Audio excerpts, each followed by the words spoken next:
Hello दोस्तों, नमस्कार। मैं प्रिंस और आप देख रहे हैं सुमोर। दोस्तों, आज मैं आपके लिए लेकर आया हूँ इकोलॉजी यानी कि पारिस्थितिकी का एकदम से कंप्लीट निचोड़। ब्लैक बुक में जितना कुछ दिया हुआ है इकोलॉजी का क्वेश्चन, उन सबको मैं उठा करके एक साथ लाया हूँ और ये वीडियो होगा ब्लैक बुक से। जी हाँ, जो लोग नए होंगे चैनल पर उनको मैं बताऊँ, ये जो ब्लैक बुक है इसमें टीसीएस के द्वारा पूछे गए जितने भी प्रश्न हैं उन सबको एक साथ समाहित करके रखा गया है। इस बुक को लिखा है निखिल गुप्ता सर ने। तो आइए हम लोग देखते हैं। इसके पहले हमने बहुत सारे वीडियोस करवा रखे हैं, उन वीडियोस को भी आप जाके डिस्क्रिप्शन में लिंक है, वहाँ से चेकआउट कर सकते हैं। इकोलॉजी वीडियो के ठीक पहले मैंने कंप्यूटर का पूरा निचोड़ करवाया था और कंप्यूटर के पहले मैंने केमिस्ट्री का पूरा करवाया था, मतलब रसायन शास्त्र जिसको आप बोलते हैं, उसका पूरा निचोड़ वीडियो मैंने करवा दिया ऑलरेडी। उसके पहले मैंने विश्व इतिहास का वीडियो करवाया था और भी जो वीडियोस मैंने करवाए हैं उनका मैंने प्लेलिस्ट में ऐसा लिंक दे दिया है। इसमें जाकर आप देख सकते हैं। ये देखिए, आपको पूरा का पूरा प्लेलिस्ट मिल जाएगा चैनल में, उसमें आप जाकर बहुत सारे वीडियोस को देख सकते हैं। साथ साथ मैंने टेलीग्राम चैनल का लिंक भी दे दिया है डिस्क्रिप्शन में। इससे आपको बहुत ज़्यादा फायदा होगा कि आपको PDF मिल जाया करेगा टाइम से। जैसे ही वीडियो रिलीज़ होगी उसके ठीक बाद मैं PDF भी प्रोवाइड करा दूंगा। तो चलिए आज की वीडियो को हम लोग शुरू करते हैं। हम लोग पहला चैप्टर पारिस्थितिकी यानी कि इकोसिस्टम। इकोसिस्टम हमारा पहला प्रश्न है। देखिए, ये प्रश्न जो है पहला, ये काफ़ी इंपॉर्टेंट है क्योंकि ये 9 बार पूछ चुका है TCS। एक क्षेत्र में परस्पर क्रिया करने वाले जैविक घटक पर्यावरण के निर्जीव घटकों यानी कि अजैविक घटकों के साथ मिलकर क्या बनाते हैं? तो सजीव, निर्जीव, जैविक, अजैविक जितने घटक जब एक साथ मिलकर के रहने लगते हैं तो उसको हम लोग बोलते हैं इकोसिस्टम यानी कि पारिस्थितिकी तंत्र कहते हैं। बढ़ते हैं आगे। एक कृत्रिम पारिस्थितिकी तंत्र जो होता है वो मछली घर जो होता है उसके द्वारा दर्शाया जा सकता है, क्योंकि मछली घर में आपको बहुत सारे जीव देखने के लिए मिल जाएंगे। पारिस्थितिकी तंत्र जैविक प्रणाली है। क्या है? पारिस्थितिकी तंत्र एक तरह का जैविक प्रणाली है। जिस परिवेश में जीव रहते हैं उसे क्या कहते हैं? उसे हम लोग हैबिटेट कहते हैं यानी कि पर्यावास कहते हैं। कोई भी जीव जिस परिवेश में रहता है उसको पर्यावास कहते हैं। वन किसके उदाहरण है? तो वन एक प्राकृतिक पारिस्थितिकी तंत्र के उदाहरण है। इसे मानव ने नहीं बनाया है, इसलिए इसको कहते हैं प्राकृतिक पारिस्थितिकी तंत्र। पारिस्थितिकी तंत्र में ऊर्जा का स्रोत क्या होता है? तो पूरे ब्रह्मांड में ही ऊर्जा का स्रोत देख ले तो सूर्य है, तो पारिस्थितिकी तंत्र में ऊर्जा का स्रोत कहेंगे सूर्य को। पारिस्थितिकी तंत्र में कितने प्रकार के पारिस्थितिकी पिरामिड मौजूद हैं? तो 3 तरह के पारिस्थितिकी पिरामिड होते हैं। आगे आपको मैं बताऊंगा पारिस्थितिकी पिरामिड क्या होता है।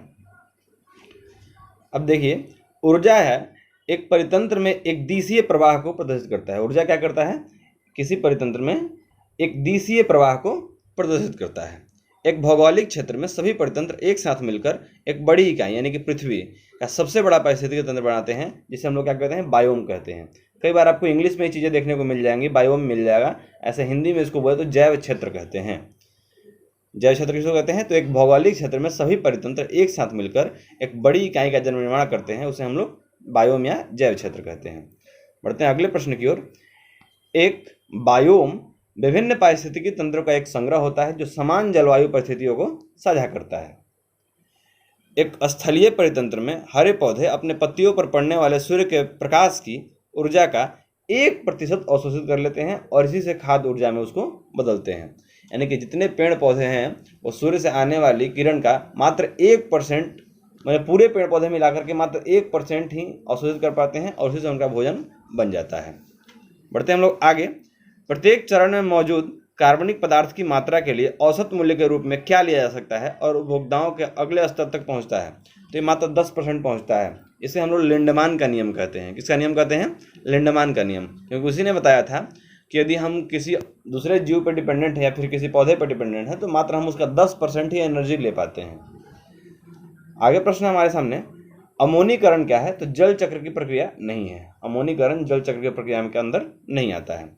उद्यान कृत्रिम पारिस्थितिकी तंत्र के उदाहरण होते हैं, क्योंकि कोई भी उद्यान जो है वो खुद से लगाए जाते हैं, वो मतलब प्राकृतिक प्रदत्त नहीं होते हैं, इसलिए उनको हम कहते हैं कृत्रिम पारिस्थितिकी तंत्र।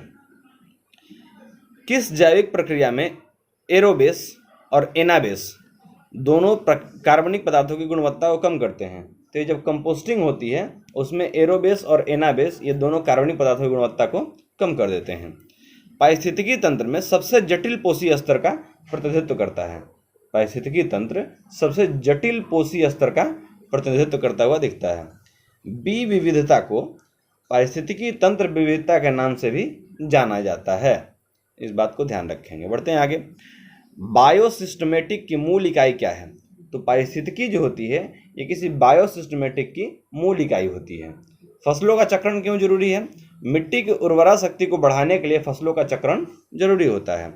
स्थलीय जीवन रूपों को जीवन प्रक्रियाओं के लिए ताज़ा पानी की आवश्यकता होती है। किसकी आवश्यकता होती है? ताज़ा पानी की आवश्यकता होती है। उद्यान एक प्राकृतिक पारिस्थितिकी तंत्र नहीं है।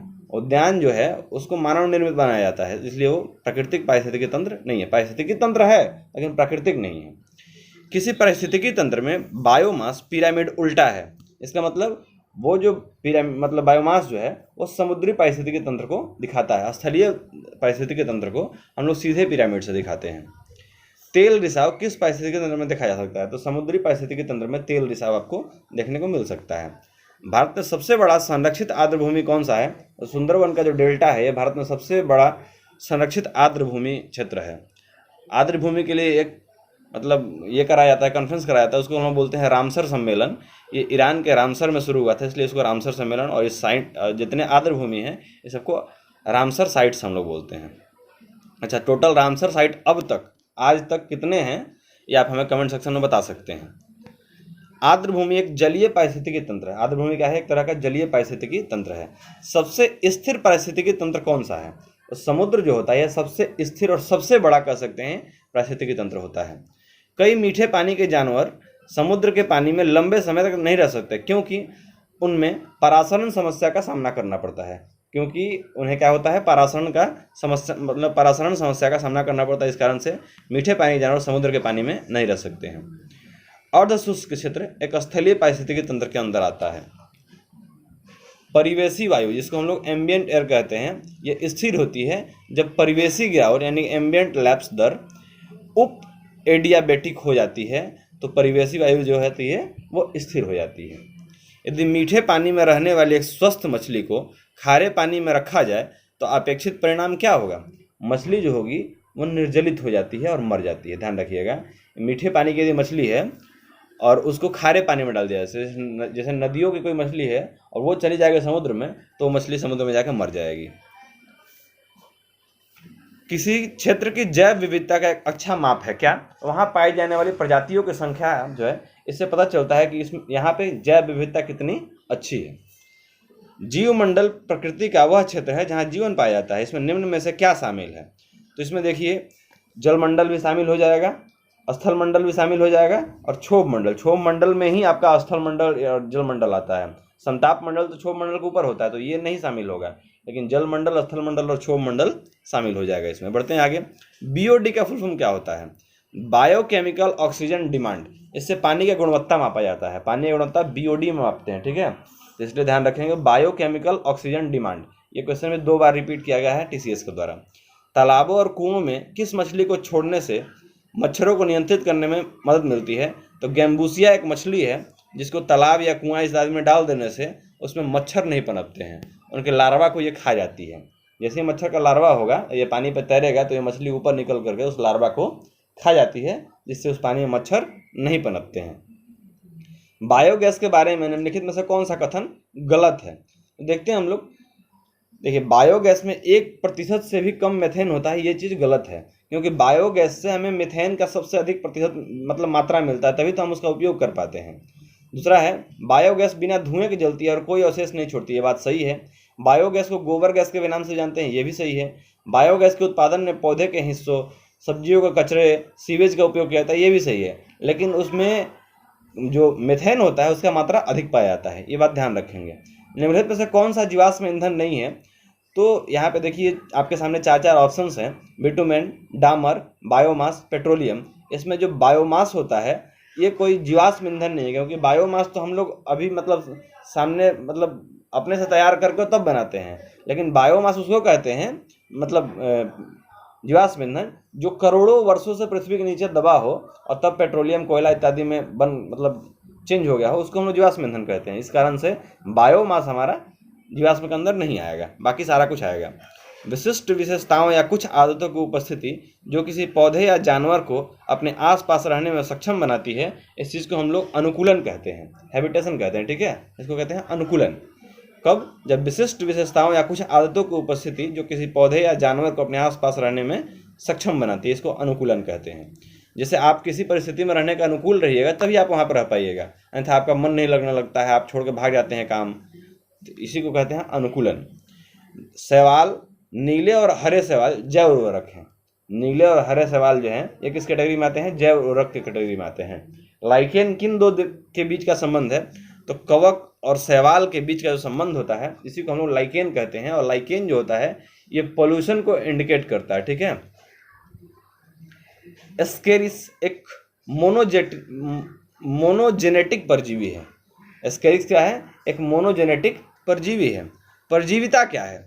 ऐसी पारस्परिकता जिसमें एक प्रजाति लाभान्वित होती है और दूसरी प्रजाति को नुकसान पहुंचाती है, इसको हम लोग परजीविता कहते हैं। जैसे आपके सिर में यदि ढील पड़ जाए, मतलब जूं जिसको बोलते हैं, तो क्या होगा? जूं आपके मतलब शरीर से खून तो चूस लेगी लेकिन आपको जूं से कोई फायदा नहीं होगा, तो इसको हम लोग बोलते हैं परजीविता। अभी आगे और भी बहुत सारी जीविताएं हैं, उनको हम डिस्कस करते चलेंगे क्वेश्चन बाय क्वेश्चन। आगे हमारे सामने देखिए मिला सहजीवन क्या है। जब दोनों भागीदारों का अस्तित्व के लिए आवश्यक परस्परिता रहे तो इसको हम सहजीवन कहते हैं। जैसे कई बार आप देखते होंगे कि गाय भैंस जब बैठ के ऐसे जुगाली करते रहती हैं तो कई बार चिड़िया उनके कानों पर बैठ करके उनके कानों से कुछ कीड़ों को निकाल करके खाते रहती है। तो इससे क्या फायदा हुआ? तो देखिए दोनों जीव इसमें जी रहे हैं, इसको हम सहजीविता कहते हैं। कि उसके कान में जो गंदगी थी वो चिड़िया ने खा लिया तो उसका कान का गंदगी साफ हो गया, इधर चिड़िया का पेट भर गया। तो इस चीज़ को हम कहते हैं सहजीविता। इससे दोनों को फायदा है, लेकिन किसी एक को यदि फायदा हो तो उसको परजीविता कहते हैं। ये दोनों बात क्लियर एकदम रखिएगा। बढ़ते हैं आगे। जैव निम्नीकरण यानी कि बायोडिग्रेडेबल कचरे को आमतौर पर किसकी मदद से उपयोगी पदार्थों में बदला जा सकता है? तो जीवाणु की मदद से, यानी कि बैक्टीरिया की मदद से ये बायोडिग्रेडेबल जो कचरा होता है इसको उपयोगी पदार्थों में बदलते हैं। इसका कंपोस्ट आजकल बनाया जा रहा है। परितंत्र में नाइट्रोजन ये जीवाणु द्वारा परिचालित होता है। ठीक है, राइजोबियम नामक जीवाणु के द्वारा परितंत्र में नाइट्रोजन का स्थिरीकरण किया जाता है। ये बात ध्यान रखेंगे आप लोग, कई बार क्वेश्चन ये पूछा गया है। जीवाणु क्या है? एक प्रमुख अजैविक कारक नहीं है। जीवाणु एक प्रमुख अजैविक कारण के अंदर नहीं आता है। किसी दिए गए क्षेत्र में जीवित जीवों की कुल संख्या, पौधों और जानवरों ये सबको मिलाकर के हम क्या कहते हैं? बायोमास कहते हैं। ठीक है। जीवमंडल से प्राप्त संसाधन और जीवन वाले जैसे मानव, वनस्पति, मत्स्य, पशुधन इत्यादि कुल मिलाकर के जैविक संसाधन कहलाते हैं। ठीक है। किसी जीवमंडल से जितने प्राप्त संसाधन होते हैं, चाहे उसमें मानव आए, जीव जंतु आए, मत्स्य, पशुपालन सब कुछ आए, उन सबको मिलाकर हम लोग जैविक संसाधन कहते हैं। बढ़ेंगे हम लोग आगे। जिनको जैविक प्रक्रियाओं के द्वारा तोड़ा जा सकता है इसको कहते हैं जैव निम्नीकारक पदार्थ, यानी कि बायोडिग्रेडेबल इंग्रेडिएंट्स। जैव निम्नीकारक पदार्थ कहते हैं किसको? जिनको जैविक प्रक्रियाओं के द्वारा तोड़ा जा सकता है। तो ये कागज जो है एक जैव निम्नीकारक है, यानी कि बायोडिग्रेडेबल होता है। कागज यदि आप खुले में फेंक देंगे तो धीरे धीरे पानी पड़ के, धूल पड़ के, सड़ के फिर से मिट्टी बन जाएगा, जिसको हम लोग बायोडिग्रेडेबल कह सकते हैं। भोजन, प्रकाश और स्थान के लिए प्रतिस्पर्धा एक ही क्षेत्र बढ़ने वाले निकट संबंधी प्रजातियों में होती है। देखिए भोजन, प्रकाश और स्थान की जो प्रतिस्पर्धा, मतलब एक दूसरे में कंपटीशन कब होगा? जैसे मानव है, मानव लगातार बढ़ते जाएगा तो इसको रहने के लिए घर चाहिए, जोतने के लिए खेत चाहिए, चलने के लिए रोड चाहिए, तो क्या होगा? धीरे धीरे सब कुछ मतलब कम होता जाएगा, तो यही प्रतिस्पर्धा बढ़ती जाएगी। जैसे मान लीजिए 1 बीघा खेत है, पहले हम 5 गो हिरन रखे थे, हिरन का बच्चा होगा तो 10 गो हो गया, तब उन दोगों में खेत का हिस्सा तो कम पड़ जाएगा ना। तो यही कहा जाता है कि जैसे ही एक क्षेत्र में रहने वाले एक ही तरह की जनजातियाँ जब बढ़ती हैं तो उससे उस क्षेत्र में भोजन, आवास, प्रकाश सबकी व्यवस्था जो होती है वो कमी होने लगती है। बढ़ते हम लोग आगे। सैप्रोफाइट्स वे जीव हैं जो भोजन के लिए मृत और सड़ने वाले सामग्री पर निर्भर नहीं करते हैं। वैसे जीव जो भोजन के लिए मृत और सड़ने वाले सामग्री पर निर्भर नहीं रहते उनको हम लोग क्या बोलते हैं? सैप्रोफाइट्स बोलते हैं। इसको आप लोग क्लियर करेंगे। बढ़ते हैं आगे। किण्वन क्या होता है? तो एंजाइम के द्वारा जब कार्बनिक यौगिक के अपघटन की क्रिया होती है, मतलब देखिए जैसे दारू बनाया जाता है, शराब जिसको आप बोलते हैं, तो गन्ना का रस वगैरह को यदि सड़ाया जाएगा एंजाइम के द्वारा तो इसको हम लोग क्या कहेंगे? मतलब किण्वन कहेंगे, फर्मेंटेशन कहेंगे। तो वही क्वेश्चन यहाँ पे दिया है। किण्वन जो है एंजाइमों द्वारा कार्बनिक यौगिक के अपघटन की एक प्रक्रिया होती है। ये क्वेश्चन बीपीएससी में पूछा गया था, बीपीएससी 66 में। किसी झील या तालाब के सतही जल को ढकने वाले पादप प्लवक के तेजी से बढ़ते द्रव्यमान को क्या कहते हैं? इसको यूट्रिफिकेशन कहते हैं। क्या कहते हैं? यूट्रिफिकेशन। कब? किसी झील या तालाब के सतही जल को ढकने वाले पादप प्लवक के तेजी से बढ़ते हुए द्रव्यमान को यूट्रिफिकेशन कहते हैं। शैवाल प्रस्फुटन यानी कि एल्गल ब्लूम किसका परिणाम होता है? ये यूट्रिफिकेशन का ही परिणाम होता है। इसी को हम लोग क्या कहते हैं? एल्गल ब्लूम कहते हैं।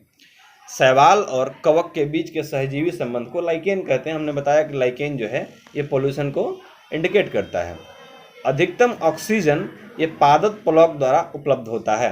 यदि पादप प्लवक न रहें तो ऑक्सीजन जो होगा वो पानी में या फिर बाहर भी इनका बहुत बड़ा योगदान होता है ऑक्सीजन के निर्माण में। पानी में बड़ी मात्रा में पोषक तत्वों की उपस्थिति भी प्लवक शैवाल के अत्यधिक वृद्धि का कारण बनती है। यदि पानी में बहुत ज़्यादा पोषक तत्व रहेगा तभी तो वहाँ पे बहुत ज़्यादा शैवाल उग पाएगा। तो ये पादप प्लवक जो होते हैं इनकी वृद्धि में पानी में मौजूद जो पोषक तत्व होते हैं वो भी काफ़ी कारगर होते हैं। जलीय परितंत्र का ऊपरी भाग क्या है? जलीय परितंत्र के ऊपरी भाग को प्लवक कहते हैं। क्या कहते हैं? प्लवक कहते हैं। बढ़ते हैं आगे। लिवेनहॉक ने पहली बार तालाब के पानी में मुक्त जीवित कोशिकाओं की खोज की थी। तालाब के पानी में मुक्त जीवित कोशिकाओं की खोज किसने की थी? लिवेनहॉक ने। सभी हरे पौधे और कुछ नीले हरे शैवाल जो प्रकाश संश्लेषण द्वारा भोजन उत्पन्न कर सकते हैं क्या कहलाते हैं? उनको हम लोग उत्पादक कहते हैं। क्या कहते हैं? उत्पादक। देखिए राइजोबिया जो है, राइजोबियम एक्चुअली होता है ये वायुमंडलीय नाइट्रोजन को फिक्स करने वाला सूक्ष्मजीव होता है। जितने दलहनी पौधे होते हैं उनकी जड़ों में खास करके ये जीव पाए जाते हैं। संघ में दोनों भागीदारों के अस्तित्व के लिए किस प्रकार का पारस्परिक संबंधन आवश्यक है? जिसको सिम्बायोसिस कहते हैं। जब दोनों प्रकार के जीव आपस में फायदा उठा रहे होते हैं एक साथ रह करके तो इसको सिम्बायोसिस कहते हैं। इसको सहजीविता हिंदी में कहते हैं। तो सहजीविता या सिम्बायोसिस दोनों एक ही चीज़ होता है। बढ़ते हैं आगे। कीटनाशकों का प्रयोग जैविक नियंत्रण के रूप में प्रयोग नहीं की जाने वाली विधि है। जब हम लोग जैविक नियंत्रण का बात करेंगे तो वहाँ पे कीटनाशक का प्रयोग करेंगे तो जैविक नियंत्रण कैसे हो पाएगा? तो यहाँ पे ये आंसर सही होगा। बढ़ते हैं आगे। इंटरलॉकिंग और अन्योन्याश्रित खाद्य श्रृंखलाओं की एक प्रणाली को क्या कहते हैं? इसको खाद्य जाल कहते हैं। क्या कहते हैं? खाद्य जाल। स्वपोषी या उत्पादक खाद्य श्रृंखला के किसी पोषी स्तर पर आते हैं तो ये प्रथम पोषी स्तर पर आते हैं। स्वपोषी उत्पादक जैसे पेड़ पौधे जो होते हैं ये किस स्तर पर आते हैं? आप जब ये देखिएगा पूरा खाद्य जाल इसमें ये प्रथम स्तर पर आते हैं। और इनको जो लोग खाते हैं जैसे मनुष्य जो है ये दूसरे स्तर पर और तीसरे स्तर दोनों पे आता है। क्योंकि मनुष्य यदि मान लो कोई शाकाहारी है तो द्वितीय स्तर पर आएगा और कोई मनुष्य यदि मांसाहारी है तो तृतीय स्तर पर आएगा। क्यों? क्योंकि जो फसल है वो प्रथम स्तर पे, उसको कोई मान लो खरगोश या बकरी खाई उसको मनुष्य खा गया तो मनुष्य तीसरे स्तर पर आया ना। और एक बात और ध्यान रखिए कि लिंडेमान ने क्या कहा कि जो ऊर्जा का स्तर होता है वो मात्र एक से दूसरे स्तर में जाता है तो मात्र 10% मिलता है।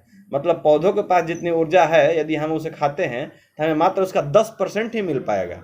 और यदि आप मांसाहारी हैं, आप मांस खाते हैं तो समझिए कि आपको 10 का 10% मिल रहा है। मतलब 1% मात्र आपको एनर्जी मिल रही है यदि आप मांस खाते हैं तो। क्योंकि मांस खाने वाले मान लीजिए जो जीव आप खाते हैं बकरी खाते हैं तो बकरी के पास जितनी एनर्जी है उसका मात्र 1% आपको मिलेगा। क्योंकि बकरी ऑलरेडी 10% पे जी रही है फसल खा के, और उसका जब आप खाइएगा मांस तो आपको मात्र 1% एनर्जी मिलना है। ये किसने नियम दिया था? तो लिंडेमान ने यह नियम दिया था। बढ़ते हम लोग आगे। विभिन्न जैविक स्तरों पर एक दूसरे पर भोजन के लिए आश्रित रहने वाले जीवों की एक श्रृंखला खाद्य श्रृंखला कहलाती है। क्या कहलाती है? खाद्य श्रृंखला कहलाती है। बड़े मांसाहारी या तृतीय उपभोक्ता खाद्य श्रृंखला के लिए किस स्तर पर आते हैं? तो चौथी स्तर पर आते हैं। बड़े मांसाहारी की जब बात करेंगे तो ये लोग चौथी स्तर पर आते हैं। बढ़ते हम लोग अगले प्रश्न की ओर। घास, कीड़े, मेढक, सांप, चील ये सब खाद्य श्रृंखला का प्रतिनिधित्व करते हैं। इस तरह से यदि आपको एक क्रम दिया रहे, घास को खाते हैं कीड़े, कीड़े को खाता है मेढक, मेढक को खाता है सांप और सांप को खाता है चील, तो ये किसको दर्शा रहा है? तो एक तरह के खाद्य श्रृंखला को दर्शा रहा है। तो इसमें घास जो है वो आएगा आपके प्रथम स्तर पे, कीड़ा आएगा द्वितीय स्तर पे, मेढक आएगा तृतीय स्तर पे, सांप आएगा चतुर्थ स्तर पे, चील आएगा 5वें स्तर पे। इस तरह का एक खाद्य श्रृंखला आपके सामने बनता हुआ दिखेगा। और हर एक दूसरे में ट्रांसफर कितना होगा एनर्जी? जो उसके पहले रहेगा उसका 10%। इस तरह से एनर्जी का लेवल आपको मिलते जाएगा। चलिए बढ़ते हैं हम लोग अगले प्रश्न की ओर। चराई खाद्य श्रृंखला में कौन कौन आएगा? तो देखिए चराई में क्या होगा? पहले घास रहेगा जमीन पर उगा हुआ, उसको खरगोश खाएगा और खरगोश को लोमड़ी खा जाएगा। तो एक तरह का चराई खाद्य श्रृंखला कहा जाता है। बढ़ते हैं आगे। खाद्य श्रृंखला एक जीव से दूसरे जीव के मध्य ऊर्जा के हस्तांतरण को संदर्भित करता है। ठीक है। पौधा, खरगोश और खरगोश को खाया जाएगा बाघ। एक ऐसे खाद्य श्रृंखला का प्रतिनिधित्व करता है जिसमें एक उत्पादक, एक शाकाहारी और एक मांसाहारी शामिल होता है। तो इस तरह से भी आपसे क्वेश्चन पूछ सकता है। बढ़ते हैं आगे। पारिस्थितिकी तंत्र में ऊर्जा प्रवाह के बारे में देखिए क्या होता है। पहले उत्पादक होता है, मतलब पौधा जो होगा उत्पादक हो जाएगा, उसको खाएगा कोई उपभोक्ता, और उपभोक्ता जब मर जाएगा तो उसको साफ करेगा अपघटक। इसी अपघटक को हम लोग क्या कहते हैं, स्पैरोफाइट्स कहते हैं। मतलब जो जीव जो मरे हुए जीवों को खा करके हटाने का काम करते हैं उनको अपघटक या स्पैरोफाइट्स कहते हैं। आगे बढ़ेंगे। शाकाहारी या प्राथमिक उपभोक्ता खाद्य श्रृंखला को किस स्तर पर आते हैं? तो शाकाहारी या प्राथमिक उपभोक्ता ये सब दूसरे स्तर पर आते हैं, क्योंकि पहले स्तर पर तो उत्पादक होगा, मतलब घास या जो भी आए या फसल आए तो पहले स्तर पे, और उसको कोई शाकाहारी खा जाएगा दूसरे स्तर पर आएगा। निम्नलिखित खाद्य श्रृंखला में संभावित लिंग एक्स की पहचान करें। एक्स देखिए कहाँ पे है, तो पहले है घास, मतलब प्रथम स्तर, उसके बाद आ गया कीट, कीट के बाद आ गया मेढक। तो मेढक को कौन खाएगा? मैंने खाद्य स्तर के बारे में आपको बताया था।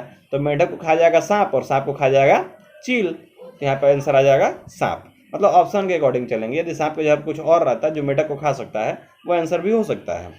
आगे है पेड़ खाने वाले पक्षी। पेड़ पे जब फल लगेगा तो फल खाने वाले पक्षी, और पक्षियों को खाने वाले कीड़े मकोड़े। पक्षी जब मर जाएंगे तो उनको खाने वाले कीड़े मकोड़े। एक तरह का परजीवी खाद्य श्रृंखला है।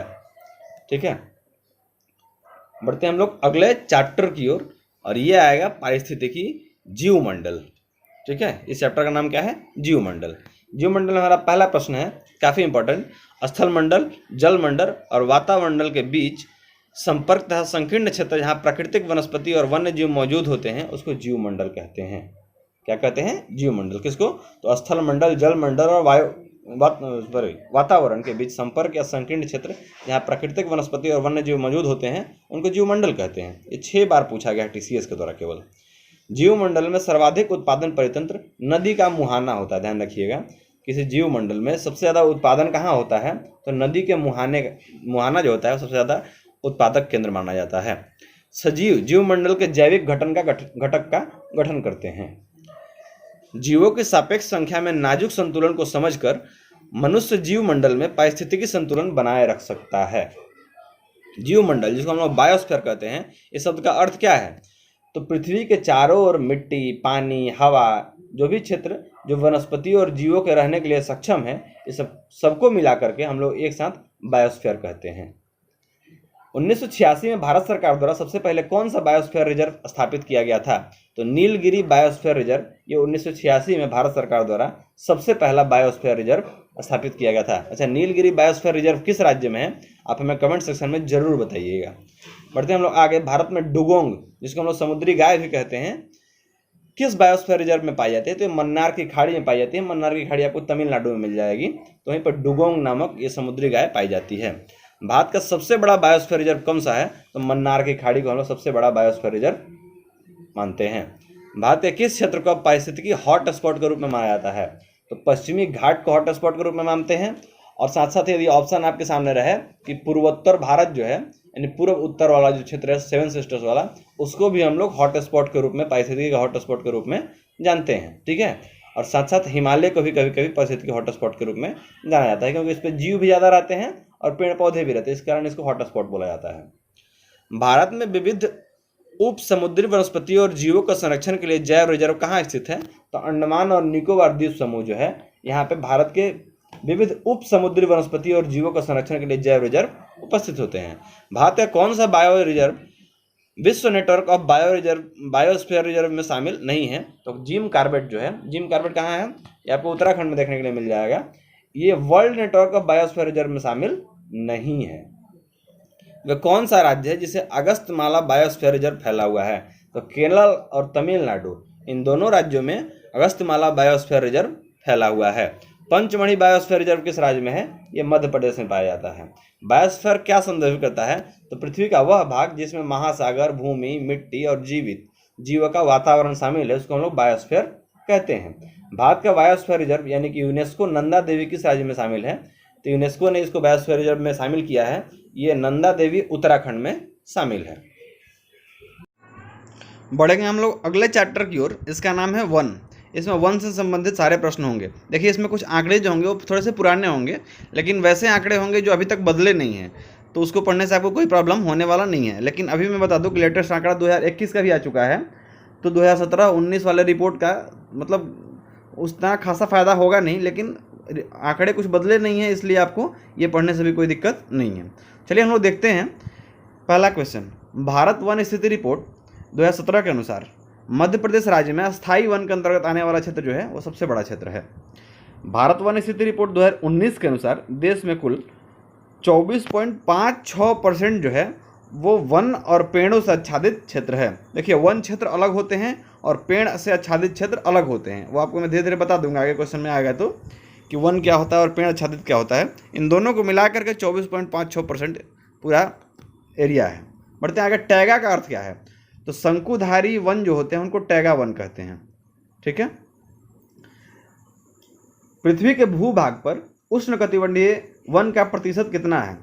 पृथ्वी के भूभाग पर उष्णकटिबंधीय वन का प्रतिशत 7% है। देखिए, टुंड्रा और टैगा दो शब्द आते हैं।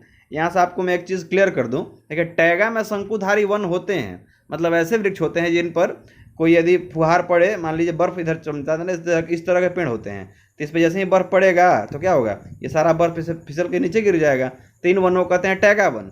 लेकिन टुंड्रा जो प्रदेश होता है वो टैगा के ऊपर वाला प्रदेश होता है, वहाँ पे किसी तरह के कोई वृक्ष पाए ही नहीं जाते हैं, तो वो होता है टुंड्रा प्रदेश। बढ़ते हैं आगे। एक अनुमान के अनुसार समशीतोष्ण क्षेत्र में केवल 1% की तुलना में उष्णकटिबंधीय क्षेत्रों में लगभग 40% वन नष्ट हो गए हैं। कितने परसेंट? 40% वन जो हैं वो नष्ट हो गए हैं। पारिस्थितिकी संतुलन बनाए रखने के लिए भारत के लिए वन क्षेत्र का कितना प्रतिशत होना चाहिए? तो 33.3% क्षेत्र पर वन होने चाहिए, तब जाके पारिस्थितिकी संतुलन बना रहेगा भारत का। भूटान का लगभग कितना क्षेत्र वन से आच्छादित है? तो लगभग 72% भूटान का जो क्षेत्र है वो वन से आच्छादित है, इसलिए उसको कार्बन न्यूट्रल मतलब कार्बन नेगेटिव कंट्री भी घोषित किया गया है। बोरियल ये सबसे उत्तरी वन क्षेत्र है जो 50 डिग्री नॉर्थ से 70 डिग्री नॉर्थ अक्षांशों के बीच कठोर जलवायु में उगने वाले जंगलों का एक परिध्रुवीय बेल्ट बनाता है। उसका नाम क्या होता है? बोरियल, याद रखिएगा। वनों के अंतर्गत बड़े क्षेत्र को कार्बन डाइऑक्साइड का अवशोषण के लिए रखने की आवश्यकता है, क्योंकि वन जो होते हैं वो कार्बन डाइऑक्साइड का अवशोषण करके और ऑक्सीजन प्रदान करते हैं, जिससे ग्रीन हाउस इफेक्ट और जो कार्बन का मात्रा बढ़ रहा है ये सब नहीं बढ़ता है। पूर्वी यूरोपीय देशों और रूस को छोड़कर सबसे बड़ा वन क्षेत्र वाला देश कौन सा है? तो ब्राज़ील है। भारत का कौन सा शहर सबसे हरा भरा माना जाता है? तो चंडीगढ़ शहर जो है ये सबसे हरा भरा माना जाता है। आपको मैं एक जानकारी और दे दूं, चंडीगढ़ को डिज़ाइन किया था ली कार्बूजियर ने। वो फ्रांस के निवासी थे, उन्होंने चंडीगढ़ को डिज़ाइन करके बसाया था। विश्व का सर्वाधिक अखबारी कागज़ कहाँ से आता है? तो पर्णपाती वन जो होते हैं वहाँ से सबसे ज़्यादा अखबारी कागज़ प्राप्त किया जाता है। अच्छा, आपको बताना है कमेंट बॉक्स में कि भारत में अखबारी कागज़ सबसे अधिक किस जगह से आता है। ठीक है, ये आपको जगह बताना होगा। क्रिकेट के बल्लों के लिए विल्लो नाम का एक पेड़ होता है जो पर्णपाती वन का एक टाइप है, तो वहाँ से क्रिकेट के बल्ले प्राप्त मतलब उनसे क्रिकेट के बल्ले बनाए जाते हैं। भारत में किस प्रकार का वन का सर्वाधिक विस्तृत है? तो उष्णकटिबंधीय पर्णपाती वन जो हैं ये भारत में सबसे अधिक ज़्यादा विस्तृत हैं। किस वन को मानसून वन भी कहते हैं? उष्णकटिबंधीय पर्णपाती वन जो होते हैं इनको मानसून वन भी कहते हैं। बड़े क्षेत्रों को वनों के अंतर्गत रखने की आवश्यकता क्यों है? तो पारिस्थितिकी संतुलन बनाए रखने के लिए बड़े क्षेत्रों को वनों के अंतर्गत रखने की आवश्यकता होती है। एशिया में वनों की कटाई का मुख्य कारण क्या है? अत्यधिक ईंधन, लकड़ी इत्यादि का संग्रह जो है ये एशिया में वनों की कटाई का मुख्य कारण है। किसे गतिशील जीवित इकाई कहा जाता है? तो जंगल को गतिशील जीवित इकाई कहा जाता है। नवीकरणीय संसाधन कौन सा है? जंगल। ब्लैक फॉरेस्ट कहाँ पाए जाते हैं? ये जर्मनी में पाए जाते हैं। बढ़ती हुई जनसंख्या ये वन आवरण के नुकसान का कारण है। वन आवरण क्यों खत्म हो रहा है? तो जनसंख्या के बढ़ने के कारण। हरित भारत के लिए राष्ट्रीय मिशन का उद्देश्य वन क्षेत्र को बढ़ाना है। बढ़ते हैं आगे। टैगा वन किस देश में पाए जाते हैं? तो रूस का जो क्षेत्र है उसमें टैगा वन पाए जाते हैं। मैंने बताया कि टुंड्रा जो क्षेत्र होता है टैगा के ऊपर वाला क्षेत्र, जिसमें किसी तरह की कोई वनस्पति नहीं पाई जाती है, ना ही कोई जीव जंतु वहाँ पाए जाते हैं। दक्षिण अमेरिका में अमेजन बेसिन के भूमध्य रेखीय वनों को किस नाम से जाना जाता है? तो सेल्वा के नाम से उनको जाना जाता है। दक्षिण अमेरिका में जो अमेजन बेसिन के भूमध्य रेखीय वन हैं उनको किस नाम से जानते हैं? सेल्वा के नाम से जानते हैं। विश्व की 25% तक वन भूमि को कवर करने वाला सबसे बड़ा वन कौन सा है? साइबेरिया के टैगा वन है। ये विश्व की 25% वन भूमि को कवर करने वाले क्षेत्र हैं, साइबेरिया के टैगा वन। वनों की कटाई की दर अधिक कहाँ है? तो समशीतोष्ण जो क्षेत्र है उस क्षेत्र में वन कटाई का दर सबसे अधिक है। फॉरेस्ट सर्वे ऑफ इंडिया के 2019 की रिपोर्ट के अनुसार सभी राज्यों में सबसे ज़्यादा फायर अलर्ट के मामले में कौन सा राज्य सबसे ऊपर है? तो मिजोरम राज्य जो है ये फायर अलर्ट के मामले में सबसे ऊपर आता है। भारत का कौन सा क्षेत्र देवदार के जंगलों से जुड़ा हुआ है? उत्तराखंड जो है यहाँ पे देवदार के वृक्ष सबसे अधिक पाए जाते हैं। सर्वाधिक जैव विविधता कहाँ पाई जाती है? उष्णकटिबंधीय जो वर्षा वन होते हैं वहाँ पे सबसे ज़्यादा मतलब जैव विविधता पाई जाती है। और इंडिया में बात किया तो जो पश्चिमी घाट है और साथ साथ पूर्वोत्तर भारत जो है उनकी पहाड़ियाँ, वहाँ पे जैव विविधता सबसे अधिक पाई जाती है, उनको हॉट स्पॉट घोषित किया गया है। भारत का कौन सा क्षेत्र उष्णकटिबंधीय सदाबहार वन से आच्छादित है? तो भारत का जो पश्चिमी घाट है ये उष्णकटिबंधीय सदाबहार वन से आच्छादित है। भारत के किस भाग में उष्णकटिबंधीय सदाबहार वन नहीं पाए जाते हैं? भारत के पूर्वी घाट जो है उधर उष्णकटिबंधीय सदाबहार वन नहीं पाए जाते हैं। सेल्वा क्या है? ब्राजील के भूमध्यरेखीय वर्षा वन को सेल्वा कहते हैं। सदाबहार वन के मतलब सदाबहार प्रकार के वन कहाँ पाए जाते हैं? तो ये भूमध्यरेखीय जो क्षेत्र है उसमें सदाबहार वन आपको देखने के लिए मिल जाएंगे। उष्णकटिबंधीय वर्षा वन जो है वो वर्षा से जहाँ भरपूर वर्षा होती है वहाँ उष्णकटिबंधीय वर्षा वन पाए जाते हैं। अधिकतम जैव विविधता उष्णकटिबंधीय वर्षा वनों की विशेषता है। देखिए जहाँ पर धूप अधिक होगा, वहाँ पानी अधिक होगा, तो वहाँ पे अधिक तरह की जैव विविधता भी रहेगी। तो उष्णकटिबंधीय वर्षा वन उसकी मतलब खास जगह होते हैं। सदाबहार वर्षा वन मुख्य रूप से अच्छी तरह से वितरित 200 सेंटीमीटर से अधिक वर्षा क्षेत्र वाले क्षेत्र होते हैं। भारत में वर्षा वन कहाँ पाए जाते हैं? तो उत्तर पूर्वी हिमालय और पश्चिमी घाट में वर्षा वन पाए जाते हैं। वर्षा वन में छत्र की छाया में उगने वाली वनस्पति क्या कहलाती है? इसको अंडर स्टोरी कहते हैं। क्या कहते हैं? Under story. जंगल पारिस्थितिकी तंत्र का अजैविक घटक नहीं है। जंगल अच्छा कौन सा कृत्रिम पारिस्थितिकी तंत्र नहीं है? तो जंगल जो है यह कृत्रिम नहीं है, जंगल प्राकृतिक पारिस्थितिकी तंत्र है। किस पारिस्थितिकी तंत्र में बायोमास सबसे अधिक पाए जाते हैं? वन पारिस्थितिकी तंत्र जो होता है इसमें बायोमास सबसे अधिक पाए जाते हैं। टैगा किस प्रकार के पारिस्थितिकी तंत्र का उदाहरण है? तो टैगा एक वन पारिस्थितिकी तंत्र का उदाहरण है। वन जो चक्रवातों के विरुद्ध बाधाओं के रूप में कार्य करते हैं वे क्या कहलाते हैं? मैंग्रोव वन या ज्वारीय वन उसको हम कहते हैं। ये सुंदरवन के जो डेल्टा है वहाँ पे मैंग्रोव के बहुत सारे आपको वन मिल जाएंगे। मैंग्रोव वन दलदलीय जो क्षेत्र होता है तटीय, उस क्षेत्र में पाए जाते हैं। सुंदरवन या मैंग्रोव कहाँ पाए जाते हैं? डेल्टाई पश्चिम बंगाल का जो क्षेत्र है वहाँ पाए जाते हैं। मैंग्रोव वनस्पति के लिए कौन सा क्षेत्र विख्यात है? दक्षिण 24 परगना का जो है सजने खाली जंगल, वो मैंग्रोव वन के लिए काफ़ी प्रसिद्ध है। किस प्रकार की वनस्पति वस्तुतः वृक्षहीन होती है लेकिन विरल वनस्पति जैसे काई, लाइकेन और छोटी झाड़ियाँ पाई जाती है? जो टुंड्रा प्रदेश होता है उस क्षेत्र में काई, लाइकेन और छोटी झाड़ियाँ पाई जाती है क्योंकि वहाँ ठंडा बहुत ज़्यादा होता है। एक स्थलीय पारिस्थितिकी तंत्र में हरे पौधे सूर्य की प्रकाश की ऊर्जा का लगभग कितना अवशोषित कर लेते हैं? तो ये 1% अवशोषित करते हैं। वन मुख्य रूप से मिट्टी को धुलने या नष्ट होने से कैसे बचाते हैं? तो जंगल में पेड़ों की जड़ों से जो मिट्टी बांधे रहता है उस मिट्टी को धुलने से बचा लेते हैं। मृदा जल जो पौधे के जीवन के लिए सबसे अधिक महत्व रखता है वह कोशिका पानी है जो जाइलम से होकर बहता है। सरकारों के बीच अंतर्राष्ट्रीय समझौता है जिसका उद्देश्य यह सुनिश्चित करना है कि जंगली जानवरों और पौधों के नमूनों का अंतर्राष्ट्रीय व्यापार उनके अस्तित्व को खतरे में नहीं डालता है। इसको बोलते हैं CITES, मतलब जंगली जीवों और वनस्पतियों की लुप्त प्राय प्रजातियों के अंतर्राष्ट्रीय व्यापार का समझौता इसको कहते हैं। उस स्थिति का नाम बताइए जो पौधों के विकास को विशिष्ट रूपों में प्रभावित करती है। तो वातावरण की जो परिस्थितियाँ होती हैं ये पौधे के जो मतलब विकास के विशिष्ट रूपों को प्रदर्शित कर रही होती हैं। बढ़ते हैं हम लोग आगे। रबड़ के बागान कहाँ पाए जाते हैं? जो भूमध्य रेखीय क्षेत्र है इसमें रबड़ के बागान आपको सबसे ज़्यादा मिलेंगे, जिसमें मलेशिया जो है और टॉप पे आता है कि मलेशिया में सबसे अधिक रबड़ पाया जाता है। नीलगिरी पहाड़ियों में सामान्य पेड़ की प्रजाति है यूकेलिप्टस। यूकेलिप्टस जो है ये भारत का पेड़ नहीं था, इसको आतंकवादी भी कहते हैं, आतंकवादी वृक्ष। लोकप्रिय रूप से ग्रीन गोल्ड के नाम से जाना जाने वाला पेड़, लेकिन जो एक पारिस्थितिकी आपदा है यूकेलिप्टस कहलाता है। इसको ग्रीन गोल्ड के नाम से भी जानते हैं। 1987 में किस राज्य में एक अहिंसक आंदोलन शुरू किया गया जहां लोगों ने यूकेलिप्टस के पौधों को उखाड़ कर अपने लिए उपयोगी पौधे लगाए? तो ये कर्नाटक में शुरू किया गया था 1987 में। जंगल में उगने वाले कंडाली पौधे किसका उपयोग करके अपनी रक्षा करते हैं? तो बाल या रोम जो होते हैं उसका उपयोग करके ये अपना रक्षा करते हैं। समुद्र किनारे खारे पानी में उगने वाले पौधे क्या कहलाते हैं? जो भी पौधे खारे पानी में उगेंगे उनको हेलोफाइट्स कहते हैं। क्या कहते हैं? हेलोफाइट्स। हिंदी में लवण मृदोद्भिद। पेड़ों की छाल पर धीरे धीरे बढ़ने वाले बड़े रंग के धब्बे सहजीवी जीवन रूपों के उदाहरण हैं, जिन्हें लाइकेन कहा जाता है। लाइकेन जो होता है कवक और फंगस दोनों का मिश्रण होता है, मतलब मिश्रण नहीं, दोनों का सहजीवन से पैदा होता है। सुंदरी पौधे पेड़ों की एक प्रसिद्ध प्रजाति मैंग्रोव वनों में पाई जाती है, इसलिए इसको सुंदर वन कहते हैं। तटवर्ती जंगलों में आपको कौन सा पेड़ मिलेगा? तो सुंदरी वृक्ष मिलेगा। जैव विविधता क्या है? एक ही जंगल में कई तरह के जीव जंतुओं का निवास करना जैव विविधता कहलाता है। अजादिर्चिटा इंडिका भारतीय उपमहाद्वीप में पाए जाने वाले किस सदाबहार पेड़ का वानस्पतिक नाम है? तो ये नीम का वानस्पतिक नाम होता है।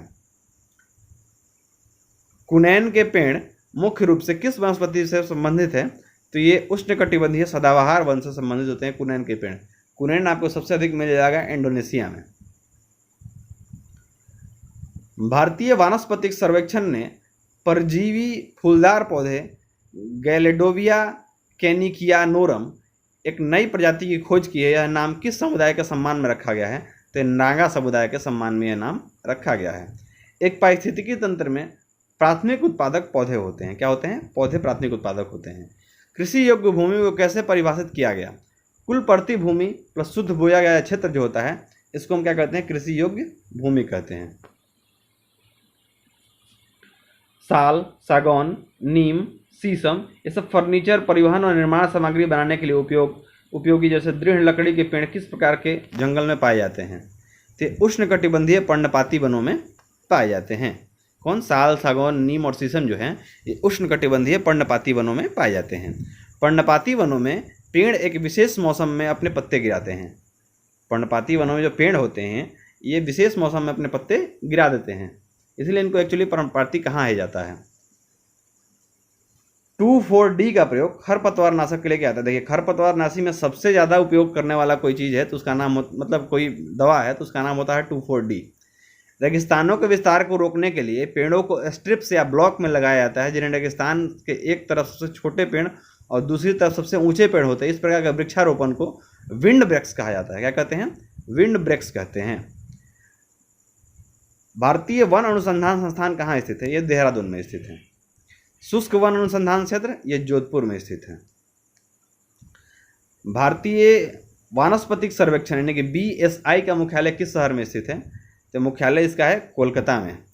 भारत सरकार द्वारा पहली वन नीति कब जारी की गई थी? 1952 में। रियो शिखर सम्मेलन जैव विविधता पर कन्वेंशन से संबंधित है। और मॉन्ट्रियल किससे है ये आप हमें कमेंट सेक्शन में बताएंगे। बढ़ते हैं आगे। जैव विविधता पर कन्वेंशन के संदर्भ में पार्टियों के सम्मेलन की 11वीं बैठक अक्टूबर 2012 में कहाँ बुलाई गई थी? तो हैदराबाद में बुलाई गई थी। इसको कॉप बोलते हैं, कॉन्फ्रेंस ऑफ पार्टीज। इनमें से कौन सा संगठन उष्णकटिबंधीय वनों का सतत प्रबंधन और संरक्षण को बढ़ावा देता है? तो अंतर्राष्ट्रीय उष्णकटिबंधीय लकड़ी संगठन जो है ये उष्णकटिबंधीय वनों के सतत प्रबंधन से संबंधित है। ICAR केंद्रीय आलू अनुसंधान संस्थान यानी इसको बोलते हैं सिपरी, ये कहाँ स्थित है? शिमला में है। भारत में शीतोष्ण वन अनुसंधान केंद्र किस शहर में है? तो ये शिमला में अवस्थित है, शीतोष्ण वन अनुसंधान केंद्र। भारतीय कृषि वानिकी अनुसंधान केंद्र NRCAF कहाँ स्थित है? तो ये झांसी में स्थित है। दक्षिण अमेरिका के शीतोष्ण घास के मैदान पंपास कहलाते हैं। दक्षिण अमेरिका के मैदान क्या कहलाते हैं? पंपास कहलाते हैं। ऑस्ट्रेलिया के डाउन्स कहलाते हैं। दक्षिण अफ्रीका के यदि बात करें तो वेल्ट्स कहलाते हैं। पारिस्थितिकी पिरामिड में ऊर्जा का पिरामिड हमेशा ऊर्ध्ववर्ती होता है, मतलब सीधा होता है। वेल्ट्स, डाउन्स, पंपास ये सब घासों के मैदान हैं। वेल्ट्स के बारे में हमने बताया कि ये दक्षिण अफ्रीका में पाया जाता है, डाउन्स ऑस्ट्रेलिया में पाया जाता है, पंपास आपका उत्तरी मतलब दक्षिणी अमेरिका में पाया जाता है। हिमालय पर 3600 मीटर से ऊपर की विशिष्ट प्राकृतिक वनस्पति मिलती है, इसको हम अल्पाइन कहते हैं। घास स्थल स्थलीय आवास का एक उदाहरण है। स्टेपी शब्द किस जल क्षेत्र से संबंधित है? घास का मैदान होता है एक, उसको स्टेपी कहते हैं। यूक्रेन वगैरह वाला साइड जो है इधर स्टेपी पाया जाता है। इधर स्टेपी घास वाला मैदान में गेहूं का उत्पादन सबसे ज़्यादा होता है। जम्मू और कश्मीर में लघु हिमालय पर्वत वनाओं के ढलान पर स्थित छोटे घास के मैदानों को कहा जाता है मर्ग। क्या कहते हैं उसको? मर्ग कहते हैं। लेकिन जम्मू कश्मीर में लघु हिमालय पर्वतमालाओं के ढलाव पर जो होते हैं तो उनको मर्ग कहते हैं। तो गुलमर्ग, सोनमर्ग जो आप सुनते हैं ये सब उसी के उदाहरण हैं। उत्तरी अमेरिका के शीतोष्ण घास के मैदानों को क्या कहते हैं? उत्तरी अमेरिका में प्रेरीज कहते हैं। उष्णकटिबंधीय घास के मैदान का कौन सा जोड़ा सही है? तो सवाना जो है ये अफ्रीका में होता है। घास के मैदान में पेड़ पारिस्थितिक अनुक्रमण के एक भाग के रूप में पानी की सीमाबद्धता और आग के कारण घास की जगह नहीं लेते हैं। बढ़ेंगे हम लोग अगले चैप्टर की ओर। इसका नाम है राष्ट्रीय उद्यान और अभयारण्य। इसमें पहला प्रश्न हमारे सामने है, मानस राष्ट्रीय उद्यान और काजीरंगा राष्ट्रीय उद्यान किस राज्य में है? तो मानस, काजीरंगा, ओरांग, डिब्रू सिखोवा ये सब असम में आते हैं। काजीरंगा राष्ट्रीय उद्यान को किस वर्ष आरक्षित वन घोषित किया गया था? 1908 में। कब? 1908 में। काजीरंगा जो है ये एक सींग के गैंडे के लिए प्रसिद्ध है। किस राज्य केंद्र शासित प्रदेश में एक सींग वाले गैंडे होते हैं? तो असम में, उसी काजीरंगा उद्यान में। बांदीपुर राष्ट्रीय उद्यान और नागरहोल राष्ट्रीय उद्यान, बनेरघट्टा, बांदीपुर, नागरहोल, इन तीनों का नाम आता है कर्नाटक राज्य से जुड़ा हुआ। भारत में स्थापित पहला राष्ट्रीय उद्यान कौन सा है? तो जिम कॉर्बेट राष्ट्रीय उद्यान है। पहले इसका नाम हेली नेशनल पार्क हुआ करता था, फिर जिम कॉर्बेट नेशनल पार्क हुआ और फिर इसका नाम बदल करके रामगंगा नेशनल पार्क किया जा रहा है। ये तीनों बातें आप ध्यान रखेंगे। कान्हा राष्ट्रीय उद्यान, बांधवगढ़ राष्ट्रीय उद्यान, पन्ना राष्ट्रीय उद्यान, पेंच राष्ट्रीय उद्यान इत्यादि बहुत से मतलब 7-8 राष्ट्रीय उद्यान ऐसे हैं जो मध्य प्रदेश से संबंधित है। इनका नाम आप जरूर याद रखेंगे एक साथ करके, कई बार आपसे इससे पूछा जाता है।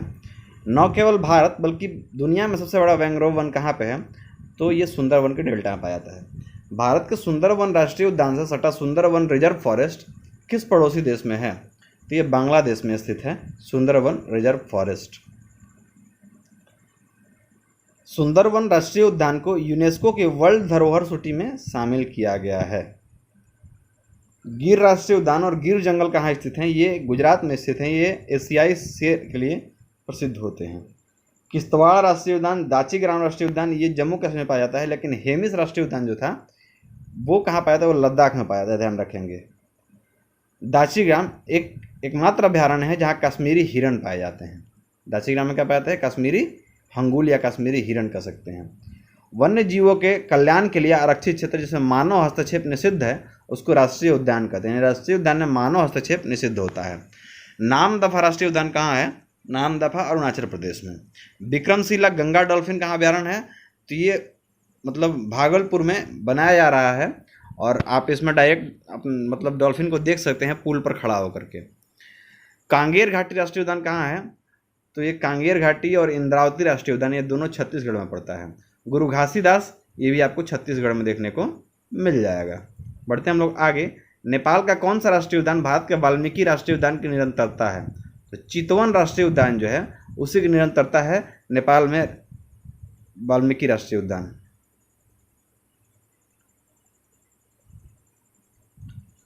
भारत के बायोस्फीयर रिजर्व के संदर्भ में दाची-ग्राम बायोस्फीयर रिजर्व नहीं है, दाची-ग्राम नेशनल पार्क है।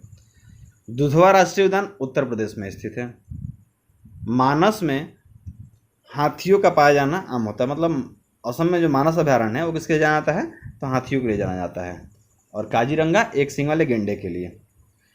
केरल का पहला हाथी अभयारण्य ये आपको गुरुवायूर मंदिर में मिल जाएगा। केरल का पहला हाथी अभयारण्य गुरुवायूर मंदिर में मिलेगा। प्रोजेक्ट एलिफेंट को भारत में 1992 में लॉन्च किया गया था। Great Himalayan national park Himachal Pradesh. Pin valley Himachal Pradesh. प्रवाल भित्तियों के संरक्षण के लिए भारत सरकार ने कच्छ की खाड़ी को मरीन पार्क घोषित किया है। कच्छ की खाड़ी को मरीन पार्क।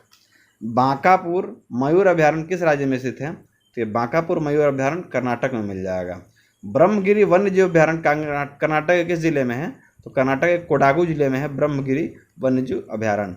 भारत का पहला राष्ट्रीय उद्यान जिसमें 1936 में स्थापित किया गया था उसका नाम क्या है? हेली नेशनल पार्क पहले नाम था। हरियाणा में सबसे प्रसिद्ध पक्षी अभयारण्य कौन सा है? सुल्तानपुर। मिजोरम उस राज्य केंद्र शासित प्रदेश में से एक है जो ओसुडू झील पक्षी अभयारण्य के एक हिस्से को समायोजित करता है। कौन करता है? मिजोरम। निम्नलिखित में से कौन सा राष्ट्रीय उद्यान पूर्वी हिमालय उप क्षेत्र में सबसे बड़ा संरक्षित क्षेत्र है? तो ये इसमें हो जाएगा नामदफा राष्ट्रीय उद्यान। ये पूर्वी हिमालय उप क्षेत्र में सबसे बड़ा संरक्षित क्षेत्र है। कौन सा? नामदफा। नामदफा कहाँ आता है?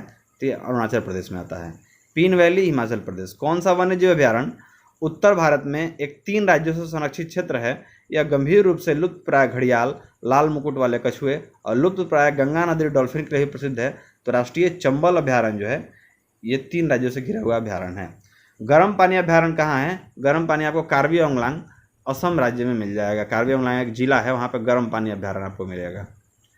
भारत में आमतौर पर सर्दियों में साइबेरियन क्रेन को कहाँ देख सकते हैं? केवलादेव घाना नेशनल पार्क जो है ये इसमें आपको सर्दियों के दिन में साइबेरियन क्रेन जो है ये आपको देखने के लिए मिल जाएंगे। ये कहाँ होगा? राजस्थान में। साइलेंट वैली नेशनल पार्क भारतीय राज्य में स्थित है, तो ये केरल राज्य में स्थित है। साइलेंट वैली कहाँ स्थित है? केरल राज्य में स्थित है। पेरियार वन्यजीव अभ्यारण्य ये भी केरल राज्य में स्थित है। राष्ट्रीय वनस्पति उद्यान कहाँ स्थित है? ये कोलकाता में स्थित है। हिम तेंदुए का घर हेमिस राष्ट्रीय उद्यान कहाँ स्थित है? यह लद्दाख में है।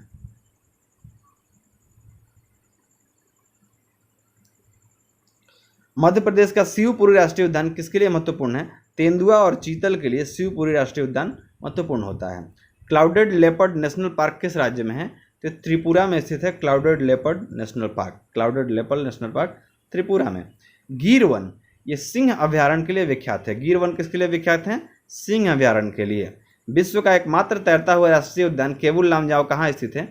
ये मणिपुर में स्थित है। भारत में सबसे बड़ा बाघ अभ्यारण्य कहाँ है? नागार्जुन सागर। नागरहोल राष्ट्रीय पार्क ये नीलगिरी बायोस्फीयर रिजर्व का एक हिस्सा है। नागरहोल राष्ट्रीय उद्यान जिसे राजीव गांधी राष्ट्रीय उद्यान के नाम से भी जाना जाता है, ये कर्नाटक राज्य में स्थित एक वन्यजीव अभ्यारण्य माना जाता है। महात्मा गांधी समुद्री राष्ट्रीय उद्यान किस राज्य में स्थित है? तो अंडमान और निकोबार जो द्वीप समूह है केंद्र शासित प्रदेश उसमें स्थित है महात्मा गांधी समुद्री राष्ट्रीय उद्यान। केरल के थेकड्डी में स्थित पेरियार वन्यजीव अभ्यारण्य प्राकृतिक सुंदरता और समृद्ध जैव विविधता के साथ प्रकृति की प्रचुरता का भी आदर्श उदाहरण होता है। रणथंभौर राष्ट्रीय उद्यान कहाँ स्थित है? ये राजस्थान में स्थित है। कौन सा अभ्यारण्य भारत में लुप्त प्राय एस्टुरिन मगरमच्छ संरक्षण के लिए प्रसिद्ध है? तो भीतरकनिका वन्यजीव अभ्यारण्य जो है जो उड़ीसा में पड़ता है, ये लुप्त प्राय हो चुके एस्टुरिन मगरमच्छ के संरक्षण के लिए प्रसिद्ध है। अपने प्राकृतिक परिवेश में वन्य जीव के लिए कानूनी रूप से आरक्षित क्षेत्र को क्या कहते हैं? इसको अभ्यारण्य के नाम से जाना जाता है।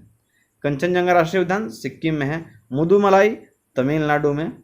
विश्व प्रसिद्ध सेरेंगेटी नेशनल पार्क कहाँ है? तंजानिया में है। सेरेंगेटी तंजानिया में।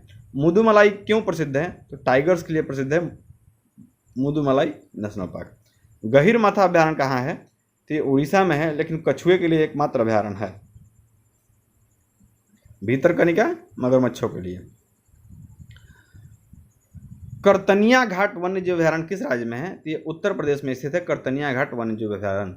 फूलों की घाटी वन्य राष्ट्रीय उद्यान जो है ये उत्तराखंड में है। कुलिक पक्षी अभ्यारण्य कहाँ स्थित है? पश्चिम बंगाल में। लोथियन द्वीप वन्यजीव अभ्यारण्य किस राज्य में स्थित है? तो पश्चिम बंगाल में स्थित है लोथियन द्वीप वन्यजीव अभ्यारण्य। 2019 तक उपलब्ध आंकड़ों के अनुसार भारत में कितने राष्ट्रीय उद्यान स्थित हैं? तो 104 राष्ट्रीय उद्यान स्थित हैं। कौन सा राष्ट्रीय उद्यान लोकप्रिय चरित्र मोगली से जुड़ा है? तो ये पेंच राष्ट्रीय उद्यान जो है ये लोकप्रिय चरित्र मोगली से, लोकप्रिय चरित्र जो आपको टीवी पर देखने के लिए मोगली मिलता है ना कार्टून, तो ये उसी पेंच राष्ट्रीय उद्यान का जुड़ा हुआ हिस्सा है। बढ़ेंगे हम लोग अगले चैप्टर की ओर। इसका नाम है जानवर और दुर्लभ प्रजाति। इससे भी कई बार क्वेश्चन आपको पूछ लिए जाते हैं, यहाँ तक कि यूपीएससी का तो ये खास चैप्टर है। तो लाल विवरण बुक जिसको रेड डेटा बुक कहते हैं, इसमें लुप्त प्राय जो जीव हो जाते हैं उनका नाम दर्ज किया जाता है। एक निर्धारित क्षेत्र में उगाई जाने वाली प्रजाति स्थानिक प्रजाति कहलाती है। क्या कहलाती है? स्थानिक प्रजाति। दिए गए भौगोलिक क्षेत्र में विभिन्न प्रजातियों के विकास की प्रक्रिया एक बिंदु से शुरू होती है और आसपास के अन्य क्षेत्रों यानी कि निवास स्थानों तक पहुंचती है, उसे अनुकूली विकिरण कहते हैं। क्या कहते हैं? अनुकूली विकिरण कहते हैं। जंगल में पाए जाने वाले विशाल पांडा अब केवल चीन में पाए जाते हैं। पांडा कहाँ पाए जाते हैं? चीन में। कंगारू, प्लेटिपस और कोआला भालू किस देश में पाए जाने वाले वन्यजीव हैं? तो ये सब ऑस्ट्रेलिया में पाए जाते हैं। शेर की पूंछ वाला मैकॉक बंदर जो है ये बियर्ड बबून का नाम से भी जाना जाता है।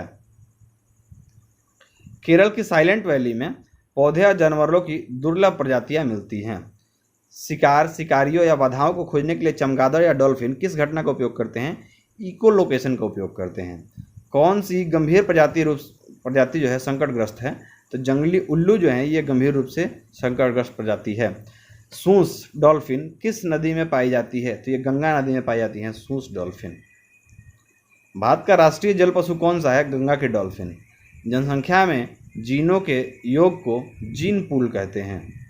शाकाहारी और मांसाहारी की छोटी आंतों की लंबाई का सही संबंध शाकाहारी का बड़ा होता है और मांसाहारी का छोटा होता है जो आहार नाल होता है, मतलब छोटी आंत खास करके।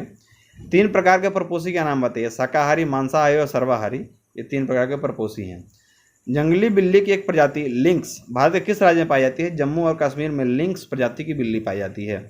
भारत में किस प्रजाति की लुप्त प्राय प्रजातियों के रूप में मान्यता प्राप्त है? तो शेर की पूंछ वाला जो मैकाक है ये भारत में लुप्त प्राय है। साइलेंट वैली में एक दुर्लभ और लुप्त प्राय जानवर कौन सा है? शेर की पूंछ वाला मैकाक। ध्रुवीय भालुओं का फर सफ़ेद होता है ताकि वे बर्फीली पृष्ठभूमि में आसानी से दिखाई न दे, ताकि उनका शिकार न हो सके। शिकारी एक जीवधारी है जो अपने शिकार को खाता है। शाकाहारी जीवों को प्राथमिक उपभोक्ता भी कहा जाता है। IUCN की कौन सी सूची वनस्पति और जीवों को लुप्त प्राय प्रजातियों को सूचीबद्ध करता है? तो रेड डेटा बुक जो है उसी में दर्ज किया था लुप्त प्राय जीवों को। जंगली जानवरों की प्रवासी प्रजातियों यानी कि CMS के संरक्षण पर कन्वेंशन के पक्ष CPO के 13वें सम्मेलन की मेजबानी किस राज्य द्वारा की जाएगी? तो गुजरात राज्य के द्वारा की जाएगी। जंगल में शेर का होना क्यों जरूरी है? चरागाहों को अधिक चराई से होने से बचाने के लिए जंगल में शेर का होना जरूरी होता है। छोटे मांसाहारी को द्वितीयक उपभोक्ता भी कहा जाता है। छोटे मांसाहारी क्या कहते हैं? द्वितीयक उपभोक्ता। लाल पांडा किस राज्य का राजकीय पशु है? सिक्किम राज्य का राजकीय पशु होता है लाल पांडा। प्रजातियां जो केवल कुछ विशेष क्षेत्रों में पाई जाती हैं, यह कथन स्थानिक प्रजाति का वर्णन करता है। भारत का सबसे बड़ा वन्यजीव अभयारण्य किस राज्य में स्थित है? तो जंगली भारतीय गधा के लिए प्रसिद्ध जो है आपका गुजरात का जो क्षेत्र है कच्छ का रण, उसमें पाया जाता है। हिमालयी क्षेत्र में पाए जाने वाले लंबे बालों वाले स्तनधारियों का नाम बताइए। यॉक। निम्नलिखित में से कौन उड़ीसा में स्थित नहीं है? तो उड़ीसा में सोनीपत हाथी रिजर्व जो है ये उड़ीसा में स्थित नहीं है। बाकी मयूरभंज हाथी रिजर्व, संबलपुर हाथी रिजर्व और ये महानदी हाथी रिजर्व, ये तीनों उड़ीसा में हैं। भारत में प्रोजेक्ट टाइगर 1973 में शुरू किया गया था और प्रोजेक्ट एलिफेंट 1992 में। बक्सा टाइगर रिजर्व कहाँ है? तो बक्सा टाइगर रिजर्व पश्चिम बंगाल में पाया जाता है। वाल्मीकि ये पश्चिमी चंपारण बिहार में एकमात्र जो मतलब टाइगर रिजर्व है बिहार का। IUCN के तहत बाघ श्रेणी से संबंधित है। बाघ श्रेणी जो है ये इंडेंजर्ड है यानी खतरे में है। शेर कहाँ संरक्षित है? गिर अभ्यारण्य जो गुजरात में है। 1973 में प्रोजेक्ट टाइगर जो है जिम कॉर्बेट राष्ट्रीय उद्यान से शुरू किया था यानी उत्तराखंड से। जंगली गधा कहाँ पाया जाता है? कच्छ के रण में। दंपा टाइगर रिजर्व कहाँ स्थित है? मिजोरम में। इसको दंपा भी कई बार कहा जाता है। कर्नाटक में नागरहोल टाइगर रिजर्व दुनिया में एशियाई हाथियों का सबसे बड़ा निवास स्थान है। पेंच टाइगर रिजर्व किस राज्य में स्थित है? तो ये मध्य प्रदेश में स्थित है। सरिस्का टाइगर रिजर्व राजस्थान में। सरिस्का, रणथंभौर, ये सब रामगढ़, विषधारी वगैरह वगैरह, ये सब बाघ के लिए प्रसिद्ध वन्यजीव अभ्यारण्य है। बढ़ते हैं हम लोग आगे। अगला चैप्टर हमारे सामने पर्यावरण। पर्यावरण का पहला प्रश्न हमारे सामने कि पानी एक अजैविक और निम्नकरणीय संसाधन है। नवीकरणीय संसाधन, अजैविक और नवीकरणीय। पर्यावरण में अजैविक और जैविक कारक शामिल होते हैं। एक वातावरण के अंतर्गत क्षैतिज ताप स्थानांतरण को क्या कहा जाता है? उसको अनुकूलन कहते हैं यानी कि एडवेकेशन। नॉन बायोडिग्रेडेबल कचरे से छुटकारा पाने के लिए पुनर्चक्रण सबसे अच्छा उपाय है।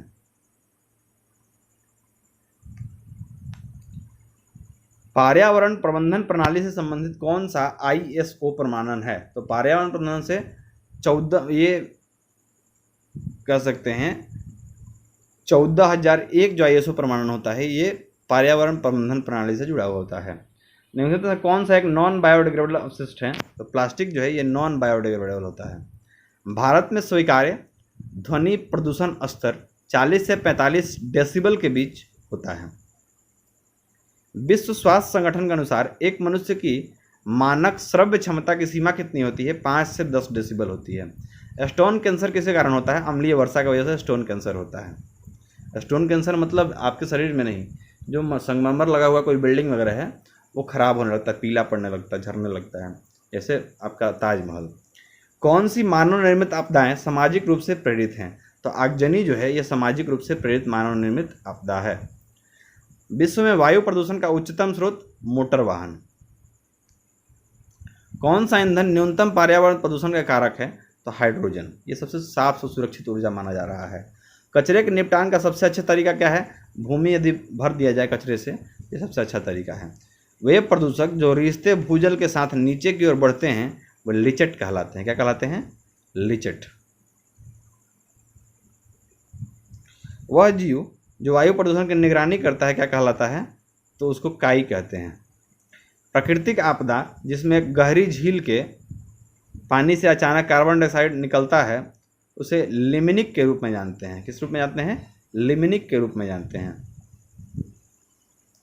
दिसंबर 1984 में भोपाल गैस त्रासदी किस गैस के रिसाव के कारण हुई थी? मिसाइल आइसोसाइनेट के रिसाव के कारण।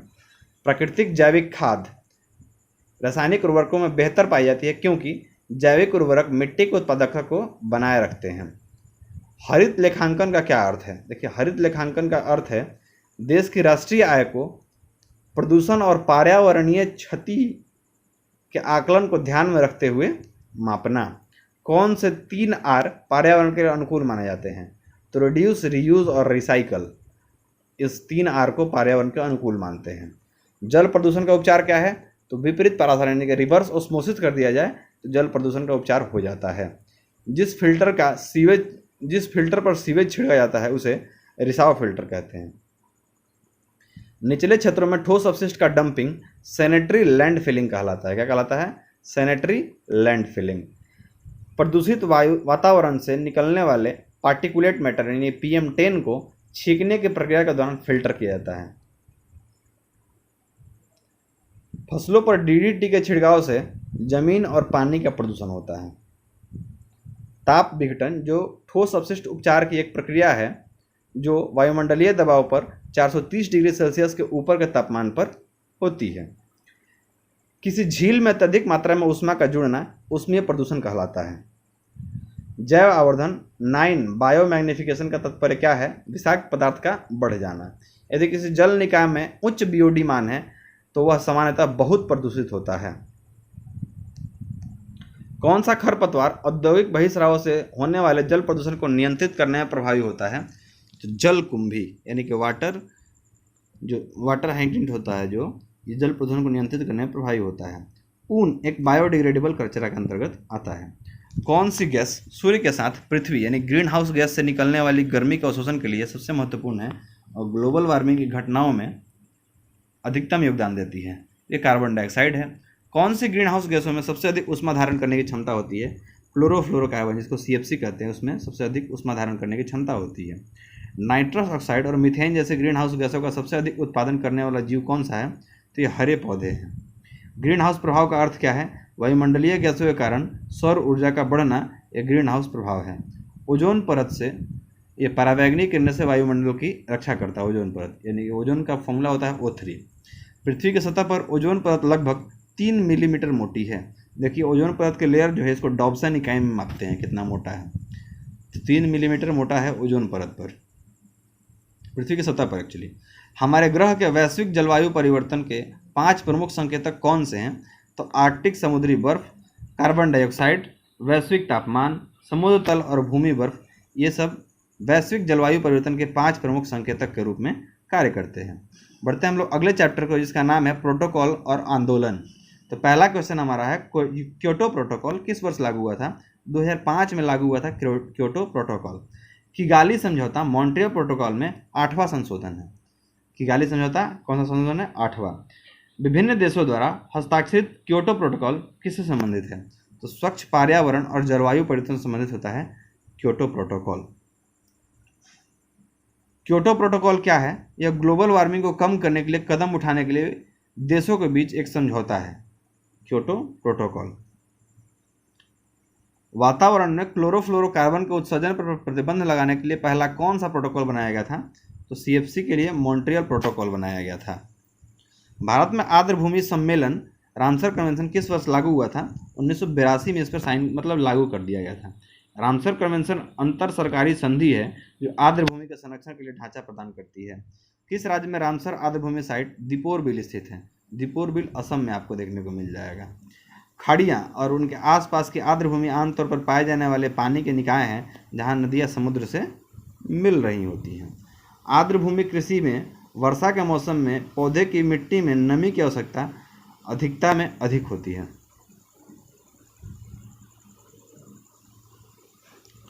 अष्टमुडी की आर्द्रभूमि कहाँ स्थित है? अष्टमुडी जो है ये केरल में स्थित है। रामसर कन्वेंशन का मिशन आर्द्रभूमि का संरक्षण करना है। बेसल प्रोटोकॉल किससे संबंधित है? सीमा पार खतरनाक डंपिंग से संबंधित होता है बेसल प्रोटोकॉल। चिपको आंदोलन के संबंधित है, वन संरक्षण से संबंधित होता है चिपको आंदोलन। वन संरक्षण के संदर्भ में नवदन्या आंदोलन की शुरुआत 1987 में वंदना शिव द्वारा की गई थी। किसके द्वारा? वंदना शिव के द्वारा की गई थी। बिश्नोई आंदोलन पेड़ों की कटाई के खिलाफ शुरू किया गया था। बिश्नोई आंदोलन किसके खिलाफ शुरू किया गया था? पेड़ों की कटाई के खिलाफ।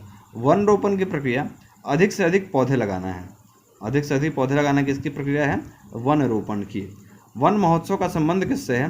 वृक्षारोपण और पौधों की सुरक्षा से संबंधित है क्या? वन महोत्सव। पुनर्वन रोपण, ये जंगल को पुनर्स्थापित करने की प्रक्रिया है जो कभी अस्तित्व में था लेकिन अतीत के समय हटा दिया गया था। 1973 में चिपको आंदोलन के प्रणेता कौन थे? सुंदरलाल बहुगुणा।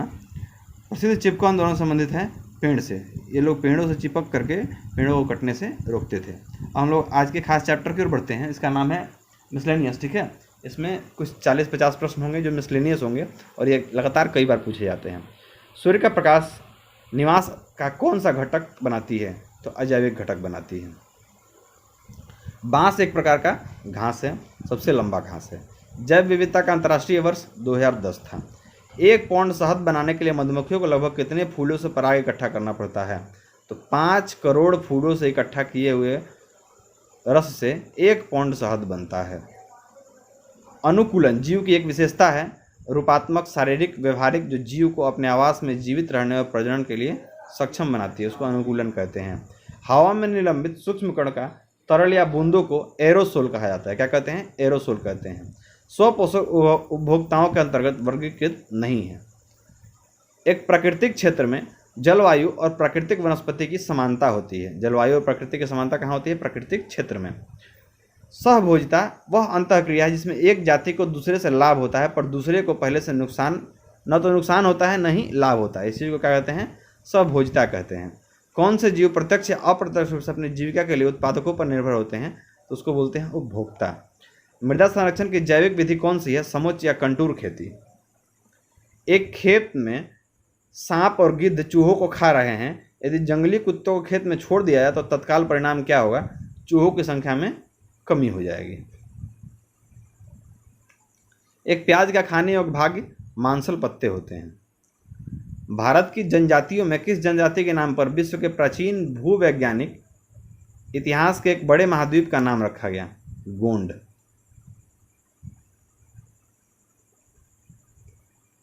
प्राकृतिक चयन के तंत्र का वर्णन करने के तरीके के रूप में survival of the fittest actually योग्यतम की उत्तरजीविता वाक्यांश, ये हर्बर्ट स्पेंसर के द्वारा गढ़ा गया था।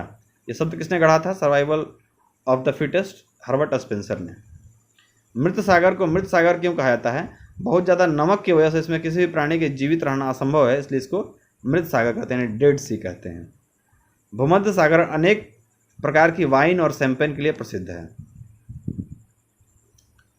नमी एक अजैविक कारक है। गण उच्च श्रेणी होने के कारण श्रेणियों का एकत्रीकरण है जो कुछ समानताओं को प्रदर्शित करता है। किस श्रेणी में स्तनधारियों के साथ साथ मछलियाँ, उभयचर, सरीसृप, पक्षी जैसे जानवरों को शामिल किया गया है? तो फाइलम में। प्रथम अंतर्राष्ट्रीय पृथ्वी शिखर सम्मेलन कहाँ आयोजित किया गया था? रियो डी जेनेरियो में। किसी क्षेत्र के विशिष्ट वनस्पतियों का वितरण मुख्यतः किसके द्वारा निर्धारित किया जाता है? मिट्टी, पानी और तापमान के द्वारा इसको निर्धारित किया जाता है। मनुष्यों के विकास के साथ साथ प्रकृति की क्षमता को बनाए रखने के लिए सतत विकास कहा जाता है। दलदल राष्ट्रीय आवास का उदाहरण नहीं है। बेसेल संधि एक अंतर्राष्ट्रीय संधि है जिसे राष्ट्रों के बीच खतरनाक कचरे यानी कि रेडियोधर्मी कचरे को छोड़कर की आवागमन को कम करने के लिए बनाया गया था, बेसेल संधि। बढ़ते हम लोग आगे। ठंड के क्षेत्रों में रहने वाले जानवरों की खाल हवा को फंसाती है और उन्हें गर्म रखती है, इसलिए उनके खाल में बाल ज़्यादा होते हैं। वायुमंडलीय नाइट्रोजन में नाइट्रेट्स के सूक्ष्मजीवी क्षरण को क्या कहते हैं? अनाइट्रीकरण कहते हैं। सर्दियों की तुलना में गर्मियों में मछलियों की मौत अधिक क्यों होती है? क्योंकि ऑक्सीजन की कमी हो जाती है। गर्मी के दिन में पानी में ऑक्सीजन की कमी हो जाती है, जिस कारण मछलियाँ अधिक मर जाती हैं। अधिकतम जैविक विविधता की क्षति किसके द्वारा होती है? गामा किरणों के द्वारा होती है। उत्तर भारत में हाल के दिनों में बाढ़ की घटनाओं में वृद्धि का कारण क्या है? जल ग्रहण क्षेत्रों में वनों की कटाई में वृद्धि के कारण बाढ़ की घटना वृद्धि हुई है। किसी समुदाय के स्वास्थ्य का सबसे संवेदनशील संकेतक कौन सा है? शिशु मृत्यु दर। पर्यावास या हैबिटेट की सही परिभाषा क्या है? एक जीवित जीव का प्राकृतिक वातावरण और वन्य स्थान जहाँ कोई व्यक्ति विशेष जीवित जीव को ढूंढ सकता है उसको हैबिटेट कहते हैं। वे संसाधन जिनका वर्ष दर वर्ष निरंतर उपयोग किया जाता है उसको अक्षय कहते हैं, यानी कि रीन्यूएबल कहते हैं, जिसको पुनः मतलब बना लिया जाए। परमाणु ऊर्जा एक गैर पारंपरिक ऊर्जा का स्रोत नहीं है। नर मच्छर अपना भोजन कहाँ से लेते हैं? पौधों के रस से। पर्यावरण लेखा परीक्षा में सरकार एजेंसियों द्वारा जांच शामिल नहीं है। मानव पर्यावरण सम्मेलन 1972 कहाँ आयोजित किया गया था? स्टॉकहोम में।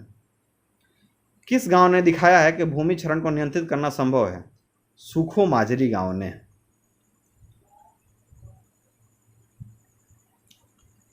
तापमान पारिस्थितिकी रूप से सबसे प्रासंगिक पर्यावरणीय कारक है।